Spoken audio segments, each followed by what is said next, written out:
ہر خلاص طرح سے ہمیں نقصان ہوگا اور اس نقصان سے ہمیں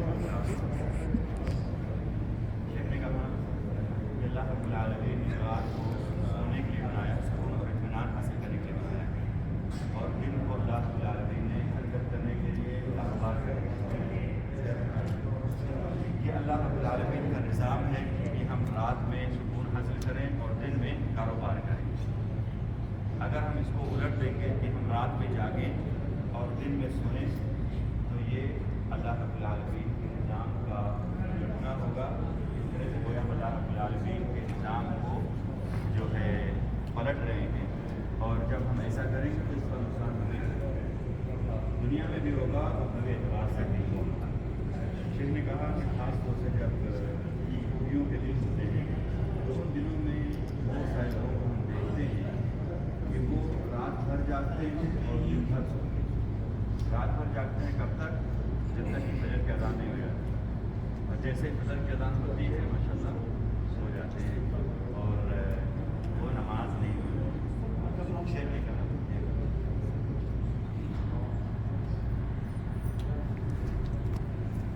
بھائیوں میں یہ کہہ رہا تھا کہ شیخ نے کہا کہ جب چھٹیوں کے دن ہوتے ہیں تو لوگ رات بھر جاگتے ہیں، جیسے فجر کی اذان ہوتی ہے سو جاتے ہیں، فجر کی نماز نہیں پڑھتے، ظہر میں بھی نہیں اٹھتے ہیں، عصر میں بھی نہیں اٹھتے۔ شیخ نے کہا کہ ایسا اگر ہم کریں گے تو اللہ تعالیٰ کے پاس کون سا منہ لے کر کے جائیں گے؟ رات بھر جو ہے جاگ رہے ہیں، جیسے ہی نماز کا وقت ہو رہا ہے سو جا رہے ہیں، فجر بھی نہیں، ظہر بھی نہیں، عصر بھی نہیں۔ اگر ہم ایسے کریں گے تو اللہ کے پاس کون سا منہ لے کر کے جائیں گے؟ اللہ اس کا جواب دیں گے۔ اللہ رب العالمین نے ہمیں اس لیے پیدا کیا ہے، ہم اللہ رب العالمین کے نظام کو مٹ رہے ہیں۔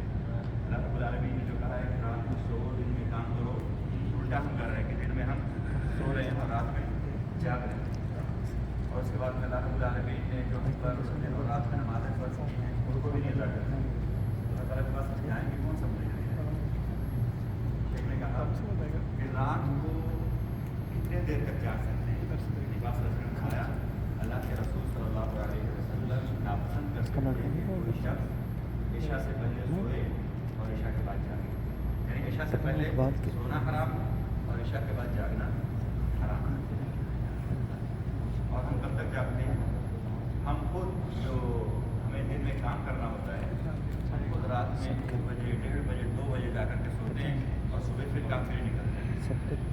نماز میں نہیں کہوں گا کیونکہ نماز تو نہیں پڑھتے ہیں، نہیں پڑھتے نماز میں نہیں کہوں گی نماز کے لیے، کیونکہ صبح پھر اٹھ کر کے نماز پڑھتے پھر کام کے لیے کام کے لیے ماشاء اللہ ٹائم پہ جائیں گے، لیکن نماز نہیں تو کیا یعنی کیسے ہم اللہ رب العالمین میں سمجھیں گے؟ کیا اللہ رب العالمین پوچھیں گے نماز پڑھا تو کیا کہیں گے؟ اور ہم جانتے ہیں جب سب سے پہلے کس چیز کے بارے میں سوال ہوگا ہم سے؟ نماز کے بارے میں، اور سب سے اہم نماز کون سی ہے؟ فجر اور عصر کی نماز، اور فجر اور عصر میں تقریباً سوئے ہی رہتے ہیں، کیونکہ فجر میں تو ہم رات میں لیٹ سے سوتے ہیں اس لیے سوئے رہ جاتے ہیں، اور عصر میں دن میں تھوڑا قیلولہ کرتے ہیں تو قیلولہ کے بجائے 4 گھنٹہ سو جاتے ہیں تو پھر عصر بھی جو ہے ضائع ہو جاتی ہے ہماری۔ شیخ نے کہا کہ ہم رات میں جلدی سو جائیں تاکہ صبح میں جلدی اٹھیں، فجر کی نماز پڑھیں، اور فجر کی نماز کو پڑھنے کے بعد جب ہم کام شروع کریں گے تو اس میں جو برکت ہوگی، تو رسول صلی اللہ علیہ وسلم نے خاص طور سے دعا کی ہے کہ اللہ میری امت کے لیے صبح صبح کام کرنے میں برکت عطا فرما۔ تو جو ہم صبح سے کام شروع کریں گے اس میں جو برکت ہوگی 10 بجے شروع کرنے سے وہ برکت نہیں ہوگی۔ نبی صلی اللہ علیہ وسلم نے خاص طور سے دعا کی ہے کہ اللہ ہماری امت کے جو لوگ صبح صبح کام کریں ان کے کام میں برکت عطا فرما۔ ہم صبح فجر کے بعد سے کام شروع کریں، اسی لیے میں نے بہت سارے بھائیوں کو دیکھا ماشاء اللہ، جب کبھی ہم نے ان کو بلایا کہ بھائی یہ کام ہے فجر کے بعد فوراً آ جاتے ہیں، ماشاء اللہ تبارک اللہ، صحیح میں فجر کے بعد فوراً آ جاتے ہیں۔ जब भी हमने कहा भाई ये काम है, हाँ ये करना, वहाँ ये करना है, आके फजर बाद में भी थोड़ा सो जाता हूँ, आके दरवाज़ा उठाने लगे, थोड़ा आराम करके आते हैं, नहीं मैं फजर के बाद में चले गए। तो माशाल्लाह उनके काम में बरकत अल्लाह ताला था, अल्लाह रब्बुल आलमीन उनको मज़ीद तौफ़ीक़ अता फरमाए। तो फजर के बाद अल्लाह ताला ने कितना अच्छा निज़ाम बनाया है, फजर बना दिया है कि फजर के बाद फजर नमाज़ पढ़ के नाश्ता वगैरह जाके काम शुरू करो। ज़ोहर के नमाज़ को अल्लाह ताला ने बनाया है, ज़ोहर से थोड़ी देर पहले जो है काम ख़त्म करो, आओ जो है जो खाना वगैरह बनाना तैयार करना तैयार करो, थोड़ा आराम करो, नमाज़ पढ़ो, फिर थोड़ा आराम करो, जा करके है नहीं काम पे लग जाओ। फिर असर की नमाज़, ज़ोहर का जो है मगरिब की नमाज़, इशा की नमाज़, सारी जो है अल्लाह रब्बुल आलमीन ने हमारे जो निज़ाम वक्त को बहुत अच्छे अंदाज में सेट कर दिया है। फजर की नमाज़ बहुत अच्छे वक्त पे है, ज़ोहर की अच्छे वक्त पे है, असर मगरिब इशा सब अच्छे अच्छे वक्त अल्लाह ताला ने किया है ताकि हमारे ज़िंदगी का जो निज़ाम है वो सही मानों में सही तरह से चलता रहे। और नबी सल्लल्लाहु अलैहि वसल्लम की वो हदीस जो आप सल्लल्लाहु अलैहि वसल्लम ने फरमाया है इसमें कि इशा से पहले सोना और इशा के बाद जागना, अगर हम इस पर अमल करने लग जाएं तो कोई यानी हमारे लिए मुश्किल होगा फजर में उठना, नहीं मुश्किल होगा। इशा के बाद सो जाएं, कितना हमें सोना है, 4 घंटा 5 घंटा 6 घंटा, बहुत टाइम रहता है अल्हम्दुलिल्लाह। अभी ख़ासतौर से जब रातें अभी छोटी हो रही हैं, रातें छोटी होती है ना अभी, तो अभी भी तकरीबन हमें अगर हम इशा के 1-2 घंटे के बाद फ़ौरन सो जाते हैं, नहीं तो मतलब हम 10 बजे सो जाते हैं, तभी हमें तकरीबन 6 घंटे मिल जाते हैं। तो कितना हमें सोना है। और अल्हम्दुलिल्लाह हम जब दोपहर में भी थोड़ा सो जाएंगे, 2 घंटा या 1 घंटा आराम करेंगे, तो नींद की जो नॉर्मल हमें ज़रूरत होती है वो पूरी हो जाएगी। शेख ने कहा कि हम रात को जागे नहीं और जो है फजर में हम उठ जाया करें, नमाज़ों का अहतमाम करें, रात में जल्दी सो जाया करें। ये सारी बातें शेख ने कही और कहा कि हम अपने बच्चों को भी नमाज का पाबंद बनाएं। नमाज का हुक्म देना ये अम्बियाए किराम का मिशन है। हज़रत इब्राहीम अलैहिस्सलाम, हज़रत इस्माइल अलैहिस्सलाम के बारे में आता है कि वो अपने बच्चों को हुक्म दिया करते थे, और सभी ने हमारे नबी सल्लल्लाहु अलैहि वसल्लम ने भी हमारे नबी सल्लल्लाहु अलैहि वसल्लम ने भी ये हुक्म दिया है कि हम बच्चों को नमाज का हुक्म दें। कितने साल का हमें नमाज का हुक्म देना है? जब बच्चे 7 साल के हो जाए तो नमाज का हुक्म देना है, जब 10 साल के हो जाए तो उनको मार मार के मस्जिद लेकर के जाना है। ये पप्पा खुद माशाल्लाह 25 साल के 30 साल के 35 साल के हैं, नमाज नहीं पढ़ते तो बच्चों को क्या मारेंगे, है कि नहीं? फिर भाइयों हमें चाहिए कि हम खुद भी नमाज के पाबंद बने, अपने घर वालों को भी, बच्चों को भी नमाज के पाबंदी की जो है हम तलक़ीन करें। क्योंकि नमाज अगर हम पढ़ने लगे तो इंशाअल्लाह अल्लाह रब्बुल आलमीन हमारी ज़िंदगी के तमाम लम्हात कर सकते हैं। ज़िंदगी के तमाम जो पहलू हैं सब में अल्लाह रब्बुल आलमीन हमें बरकत हासिल करें। हमारी ज़िंदगी में बरकत आएगी, हमारे कारोबार में बरकत आएगी, हमारे उम्र में बरकत आएगी, हमारे रिस्क में बरकत आएगी, हमारे घर वालों में बरकत आएगी, खुश रहेंगे हम। लेकिन नमाज नहीं पढ़ेंगे तो खुशी के बारे में आप सोचिए कि मत, यहाँ भी खुशी नहीं होगी और वहाँ के बारे में तो अल्लाह रब्बुल आलमीन सबसे पहले नमाजी के बारे में पूछेंगे क्या जवाब दें। ठीक भाइयों, तो हम नमाज खुद भी पढ़ें और हम अपने घर वालों को भी नमाज का हुक्म दें। सुन तो ऐसा नहीं माशाल्लाह मुँह खोल के कि लगता है कल से शुरू कर देंगे। माशाल्लाह सब लोग ऐसे सुन रहे हैं कि लगता है कल से शुरू कर देंगे, लेकिन हमेशा मैं बताता हूँ उसके बाद जाके मस्जिद देखो, मस्जिदें खाली ही रहती। जो मजरे वाले हैं माशाल्लाह वो पढ़ते होंगे मजरे में, पढ़ें मेरे भाई नमाज पढ़ें, लेकिन जो मस्जिद के बिल्कुल बगल में है वो भी सोए रहते हैं। मेरे भाइयों से मुंह खोल के सुनने से काम नहीं चलता है। नमाज नमाज मैं कोई ये जो बात नहीं बता रहा हूँ कि भाई मेरा काम कर देना, मेरा काम कर देना, अपना काम करने के लिए मैं बोल रहा हूँ। अल्लाह ताला ने जो हुक्म दिया उसको करने के लिए बोल रहा हूँ। बस यहाँ सुन लेते हैं और लगता है कि कल से पढ़ना ही है, लेकिन मस्जिद से 2 कदम पे उनका घर है बिल्कुल। और अल्हम्दुलिल्लाह ये सुबह के अंदर कोई भी जगह ऐसी जहाँ पे मस्जिद ना हो, जिसके पास से मस्जिद दूर है वो अपने रूम में पढ़ लिया करें वक्त पे ही, लेकिन जिसके घर से जो है मस्जिद नज़दीक है वो मस्जिद में जाए, मस्जिद में जा कर के नमाज़ पढ़े। वरना मेरे भाइयों नमाज से बढ़कर कोई चीज़ नहीं है। बहरहाल शेख मोहतरम ने आज इन्हीं बातों को खुतबे में अपने जो है बयान किया और ज़ोर दिया कि हम नमाज फ़जर का, नमाज असर का ख़ास तौर पर एहतमाम करें। हाफ़िज़ू अला सलावात व सलातुल वुस्ता, तमाम नमाज़ों की पाबंदी करो, ख़ास तौर से जो दरमियानी नमाज यानी असर की नमाज थी उसकी हम ख़ास तौर पर पाबंदी करें। नमाज फ़जर और असर मेरे भाइयों ये दोनों बहुत ही अहम नमाज है। नबी पाक सल्लल्लाहु अलैहि वसल्लम फरमाया है जो ये 2 ठंडी नमाज़ें पढ़ ले वो जन्नत में दाखिल होगा। तो हम तमाम नमाज़ों को पढ़ें, ख़ासतौर से नमाज फ़जर और असर का ख़ास तौर पर अहतमाम करें। इसके बाद मेरे भाइयों, आज हमारे सामने जो हदीस है वो हदीस अल्लाह ताला आपको ज़ाहिर है कि मैंने आपके सामने बारहा पढ़ी है, और उस हदीस के अंदर अरकान इस्लाम, अरकान ईमान, क़यामत की निशानियाँ, एहसान क्या है, इन सब का तज़किरा हुआ है। आज जो मैं बताऊंगा अगले दर्स में इंशाअल्लाह उसको मैं पूछूंगा, सबसे एक एक फर्ज से पूछूंगा, क्योंकि यहाँ हम जमा हो रहे हैं, अल्हम्दुलिल्लाह इतनी अच्छी तादाद है, और अगर जो बातें मैंने पिछले दर्स में बताई है उनको अगर मैं पूछूं तो शायद कुछ आप लोग बता पाएँ। सही है ऐसा मेरे भाइयों, मकतब अल्हम्दुलिल्लाह इतना खर्च कर रहा है, इतना जो है हम सब के लिए मकतब जो है इंतज़ाम कर रहा है, उसके बाद हम यहाँ बैठें और हम एक भी हर्फ ना सीख पाएँ तो कोई फ़ायदा है उसका? तर्जुमा खुतबा चलो बरकत में सुनिए, जो मैं आपको हदीस सुनाता हूँ उस हदीस से कोई मफहूम और माना, चलो मैं 10 बताता हूँ, 10 में से एक तो कम से कम समझ में आना चाहिए। अगर हमें पूछो पिछले दर्स में जो है मैंने हदीस में क्या दर्स दिया था तो कोई शायद नहीं बता पाए, लेकिन आज जो मैं बता रहा हूँ हदीस, वो हदीस अगले दर्स में पूछूंगा, और हर जो है अगले जुमा को जो पढ़ाऊंगा उसको अगले जुमा में इंशाल्लाह पूछूंगा, क्या ताकि हमें याद रहे और हम जहन में रखे रहें और फ़ायदा हो इस दर्स का। ये नहीं कि आए बैठे उसके बाद चले जाएं, चलो बरकत हमें हासिल हो रहा, बरकत के साथ कुछ यानी सीख भी लें, लेकिन बरकत के साथ कुछ सीख भी लें। तो आज की जो हदीस है वो जैसे हम सब अल्हम्दुलिल्लाह बैठे हुए हैं, क्या रसूल सल्लल्लाहु अलैहि वसल्लम के ज़माने में ऐसे साहबे किराम लिबास सल्लल्लाहु बैठे हुए थे, लिबास सल्लल्लाहु अलैहि वसल्लम के पास एक बिल्कुल सफ़ेद कपड़े वाले शख्स आए, बिल्कुल उन पर सफ़र के अलामात ज़ाहिर नहीं हो रहे थे। वो आए और लिबास के पास बैठ गए, सफ़र के हालात भी उन पर ज़ाहिर नहीं थे, और वो लोगों के दरमियान मारूफ नहीं थे, यानी लोग उनको जानते भी नहीं थे, यानी वो मुसाफिर थे लेकिन मुसाफिर नहीं लग रहे थे। वो आए और नबी सल्लल्लाहु अलैहि वसल्लम से कहा कि अल्लाह के रसूल सल्लल्लाहु अलैहि वसल्लम आप हमें इस्लाम के बारे में बताइए। आ रहे हैं, सवाल कर रहे हैं और कह रहे हैं कि इस्लाम के बारे में बताइए। नबी सल्लल्लाहु अलैहि वसल्लम ने इस्लाम के जो 5 अरकान हैं वो बता दिए। इस्लाम के 5 अरकान कौन कौन से हैं? जो हलक़े में हमारे भाई ज़ाहिर होते हैं, हाँ तब हमारे यहाँ अल्हम्दुलिल्लाह हर मगरिब की नमाज के बाद यहाँ पे कुरान का हल्का लगता है, 4-5 लोग माशाल्लाह आते हैं, जो हमारे बलदी वाले भाई हैं वो आते हैं, वो बताएंगे क्या है इस्लाम के 5 अरकान हैं। कलिमा है ना, नमाज, रोज़ा, ज़कात, हज, है ना, ये 5 हैं माशाल्लाह। तो इन्हीं को नबी ने बताया कि इस्लाम ये है कि तुम इस बात की गवाही दो कि अल्लाह के अलावा कोई माबूद बरहक नहीं और मोहम्मद सल्लल्लाहु अलैहि वसल्लम अल्लाह के रसूल हैं, और नमाज कायम करो, ज़कात दो, रमज़ान के रोज़े रखो और हज करो बैतुल्लाह का।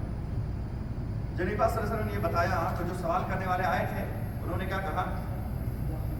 सच कहा आपने, मतलब क्या है, वो सवाल भी पूछ रहे हैं और बाद में क्या कह रहे हैं? सच कहा, मतलब इनको पता भी है कि नहीं? तो साहबे किराम को थोड़ा ताज्जुब हुआ कि वो सवाल भी कर रहे हैं और जवाब भी दे रहे हैं और कहते हैं कि सच भी तुमने कहा। फिर उन्होंने कहा कि चले आप मुझे ईमान के बारे में बताएं। तो नबी सल्लल्लाहु अलैहि वसल्लम ने फरमाया कि ईमान के 6 अरकान हैं, यानी ईमान के 6 अरकान को नबी ने बताया, कहा कि ईमान यही है। ईमान के 6 अरकान कौन से हैं भाई? अन तु'मिना बिल्लाहि, अल्लाह रब्बुल आलमीन पर ईमान लाना, अल्लाह के फरिश्तों पर ईमान लाना, है ना अली भाई?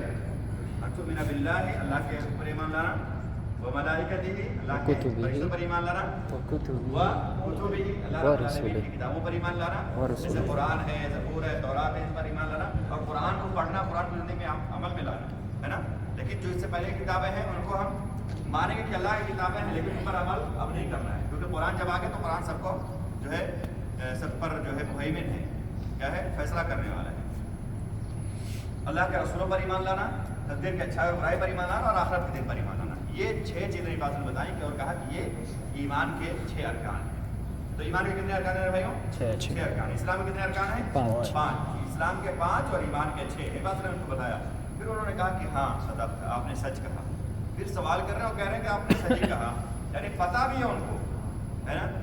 फिर कहा कि चलो आप हमें एहसान के बारे में बताइए। एहसान के बारे में नबी सल्लल्लाहु अलैहि वसल्लम से उन्होंने पूछा, तो आप सल्लल्लाहु अलैहि वसल्लम ने कहा कि एहसान ये है, ज़रा गौर करें मेरे भाई, नबी सल्लल्लाहु अलैहि वसल्लम ने क्या कहा? एहसान ये है कि तुम अल्लाह रब्बुल आलमीन की इबादत इस तरह से करो गोया अल्लाह रब्बुल आलमीन तुम्हें देख रहा है। तुम अल्लाह ताला की बात इस तरह से करो कोई अल्लाह ताला तुम्हें देख रहा है। अब जब तुम अल्लाह ताला की बात इस तरह से करो कोई अल्लाह रब्बुल आलमीन तुम्हें देख रहा है ना। और अगर ये शऊर तुम्हारे दिल के अंदर ना हो तो तुम अल्लाह ताला की बात कम से कम इस तरह से करो गोया अल्लाह ताला तुम्हें देख रहा है। बेशक होना क्या चाहिए कि हम अल्लाह ताला की बात इस तरह से करें गोया हम अल्लाह ताला को देख रहे हैं कि अल्लाह रब्बुल आलमीन हमारे सामने है। और हमारे सामने अगर कोई जैसे हमारा कफील मिसाल के तौर पर हो और हम उसको देख रहे हो तो अच्छे से काम करेंगे ना, बिल्कुल दिल लगा करके काम करेंगे और इतना काम करेंगे जैसे पहले कभी नहीं किए होंगे। तो इस तरह से होना चाहिए कि हम अल्लाह ताला की बात इस तरह से करें गोया हम अल्लाह ताला को देख रहे हैं। अगर ये ना हो पाए तो कम से कम ये देखें, और ये होना ही चाहिए, ज़रूरी है कि अल्लाह ताला हमें देख रहा है। अल्लाह ताला से हम गाफिल हैं, हम यहाँ पे बैठे अल्लाह ताला जान रहे कि नहीं जान रहे हैं, हमें देख रहे हैं कि नहीं देख रहा अल्लाह रब्बुल आलमीन। अल्लाह ताला हमें देख रहा है, अल्लाह रब्बुल आलमीन हमें जान रहा है। हम जहाँ भी हों, रात की तारीकी में भी हों, अपने कमरे के अंदर हों, बंद खिड़की हो, बंद जो है दरवाज़ा हो, कोई नहीं देख रहा है लेकिन अल्लाह ताला देख रहा है। अगर ये शऊर हमारे दिल के अंदर होगा तो हमें मज़ा आएगा नहीं, मज़ा आएगा ज़िंदगी गुजारने में नहीं मज़ा आएगा। क्यों कहेंगे अल्लाह ताला देख रहा है, कैसे मोबाइल में देखें कुछ। हाँ भाइयों, यही तो मज़ा है कि अल्लाह रब्बुल आलमीन की याद हमें हमेशा आती रहे और हम गुनाहों से बचते रहें, अल्लाह रब्बुल आलमीन के फरमाबरदारी वाले काम करते रहें। अल्लाह रब्बुल आलमीन सबको अपनी फरमाबरदारी करने की तौफीक अता फरमाए। तो नबी पाक सल्लल्लाहु अलैहि वसल्लम ने फरमाया कि ईमान, नबी पाक सल्लल्लाहु अलैहि वसल्लम ने इरशाद फरमाया कि ईमान ये है, इस्लाम ये है और एहसान ये है। नबी पाक सल्लल्लाहु अलैहि वसल्लम ने आखिर में जो है जब जवाब दे लिया सबका नबी पाक सल्लल्लाहु अलैहि वसल्लम ने, तो जो सवाल करने वाले आए थे उन्होंने नबी पाक सल्लल्लाहु अलैहि वसल्लम से पूछा कि चलें आपने मुझे इस्लाम के बारे में बता दिया, ईमान के बारे में बता दिया, एहसान के बारे में बता दिया, अब मुझे आप बताइए कि क़यामत कब आएगी। तो आप सल्लल्लाहु अलैहि वसल्लम कब कहा, 2024 में, है ना। क्या कहा आप सल्लल्लाहु अलैहि वसल्लम ने, अल्लाह वाला क़यामत कब आएगी।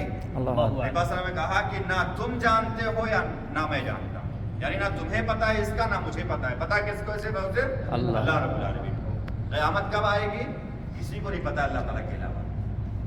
नबी सल्लल्लाहु अलैहि वसल्लम नबियों के सरदार हैं और जो सवाल करने वाले आए थे फरिश्ते, हम जानते हैं कि वो हज़रत जिब्रील अलैहिस्सलाम थे, फरिश्तों के सरदार थे। उनको भी नहीं पता, इनको भी नहीं पता। मतलब क्या है, अल्लाह ताला के अलावा किसी को भी पता नहीं, अल्लाह ताला के अलावा किसी को भी पता नहीं है कि क़यामत कब आएगी। नबी पाक सल्लल्लाहु अलैहि वसल्लम से सवाल करने वाले हैं हज़रत जिब्रील अलैहिस्सलाम ने, मैंने आपको बता दिया। हज़रत जिब्रील अलैहिस्सलाम ने जो है फिर कहा कि आप मुझे क़यामत के बारे में नहीं कब आएगी या इसका इल्म सिर्फ अल्लाह ताला को है, तो आप मुझे बताइए कि क़यामत के अलामात और निशानियाँ क्या हैं। मतलब आप ये नहीं बता सकते कि क़यामत कब आएगी, तो आप मुझे ये बता दीजिए कि निशानियाँ क्या हैं ताकि हम उसको देख करके तैयारी करें। तो क़यामत की निशानियों के बारे में नबी पाक सल्लल्लाहु अलैहि वसल्लम ने इरशाद फरमाया कि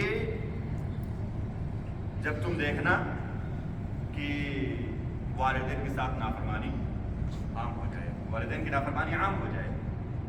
वालिदैन की नाफरमानी का क्या मतलब है, अपने बीवी बच्चों को अपने जो है खूब उनका एहतमाम करें लेकिन वालिदैन के साथ वालिदैन को कभी ध्यान ही ना दें। बीवी बच्चों से हर दिन हम 5 मरतबा बात करें लेकिन वालिदैन से महीने में 1 बार भी हम बात ना करें। ये नाइंसाफ़ी है कि नहीं, ये नाइंसाफ़ी, ये नाफरमानी है कि नहीं वालिदैन की। हम पहले अपने वालिदैन के पास फ़ोन करें, बाद में हम अपने बच्चों के पास फ़ोन करें। तो ये नहीं कहता कि जो बीवी का हक़ है वो बहुत कम है, बीवी का भी हक़ है लेकिन वालिदैन का बड़ा हक़ है। और जो वालिदैन का हक़ है वो बीवी का नहीं, और जो बीवी का हक़ है वो वालिदैन का नहीं। सबका हक़ है, सबके हक़ को हमें पहचानना होगा, तब जाकर के हम सही मानों में कामयाब इंसान होंगे। वरना हम बच्चों के साथ तो माशाल्लाह हर दिन 5 बार मतलब बात करते हैं, हफ्ते में 1 बार वालिदैन के साथ बात नहीं करते हैं, जो वालिदैन के साथ नाफरमानी बनते हैं। आप ये सोचें कि आप एक दिन बूढ़े होंगे, आपके भी बच्चे होंगे, और अगर आपके बच्चे आपसे महीने महीने बात ना करें, आप पर क्या गुजरेंगे। आप थोड़ा आगे जा करके देखें, अपने आप को तसव्वुर करें कि मैं बूढ़ा हो गया हूँ, मेरे बच्चे मुझसे बात नहीं कर रहे हैं। वो बच्चे जिनके लिए हमने अपनी पूरी ज़िंदगी दांव पर लगा दी, वो हमसे बात नहीं कर रहे, हमें क्या महसूस होगा उसको। इस तरह से हम देखें कि आज हम अपने वालिदैन के साथ जो कर रहे हैं वो उन पर क्या कैसे गुजर रहा है, कैसे उन पर ये चीज़ें बीत रही हैं। तो मेरे भाइयों, हम अपने वालिदैन के साथ खुसूसी तौर पर जो है उनके साथ हम अपना अच्छा ताल्लुक़ रखें और वालिदैन को खुश रखें। मेरे भाई, वालिदैन का हक़ जो है अल्लाह रब्बुल आलमीन के पास सबसे बड़ा हक़ है। अल्लाह रब्बुल आलमीन जहाँ भी कुरान मजीद में अपने तौहीद का ज़िक्र किया, कहा कि मेरी बात को मुझे अल्लाह ताला ने क्या कहा है, वालिदैन के साथ उससे सलूक करो, वालिदैन की फरमाबरदारी करो। तो मेरे भाइयों हमें वालिदैन के साथ उसने सलूक करना चाहिए और वालिदैन को हमें अपनी ज़िंदगी में सबसे ऊपर रखना चाहिए।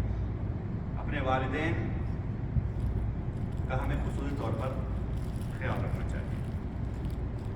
उसके बाद मेरे भाइयों नबी पाक सल्लल्लाहु अलैहि वसल्लम ने बताया कि जब देखना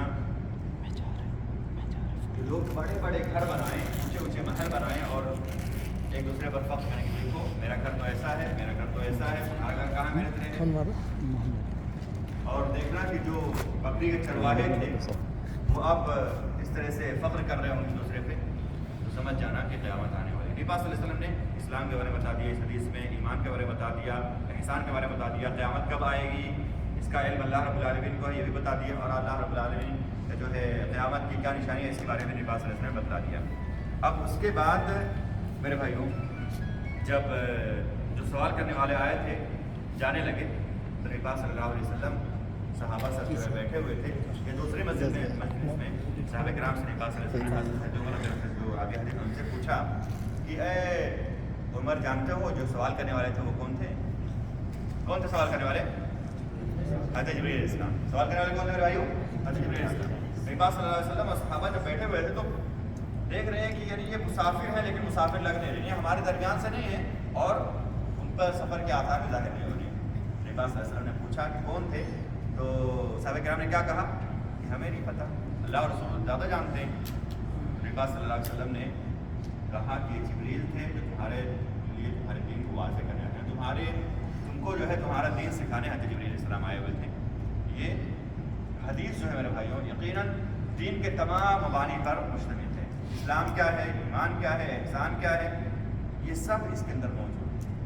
क़यामत की निशानियाँ क्या हैं, क़यामत कब आएगी, ये सब इसके अंदर जो है बयान कर दिए गए। तो ये हदीस हमारे ज़हन के सामने होने चाहिए। इंशाअल्लाह अगले दर्स में आपसे पूछूंगा कि इस्लाम के अरकान क्या हैं, ईमान के अरकान क्या हैं, एहसान किसे कहते हैं, क़यामत की निशानियाँ कुछ बताइए, क़यामत कब आएगी, 50 में या 60 में, ये सब मैं आपसे पूछूंगा, आप बताइएगा इंशाअल्लाह कि कब आएगी कब आएगी।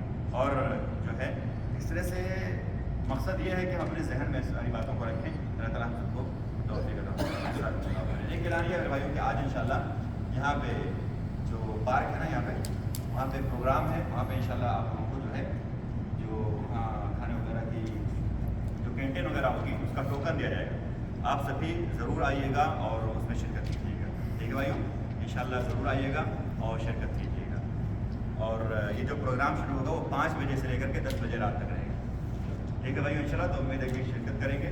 अल्लाह ताला हम सबको जो नशातात हैं, जो महारजानात वगैरह हैं जिनमें हमें किसी तरह का भी फ़ायदा हो सकता है उसमें शरीक होने की तौफीक अता फरमाए और वहाँ पे भी इंशाअल्लाह हम इस तरह से बातें सीखते रहेंगे।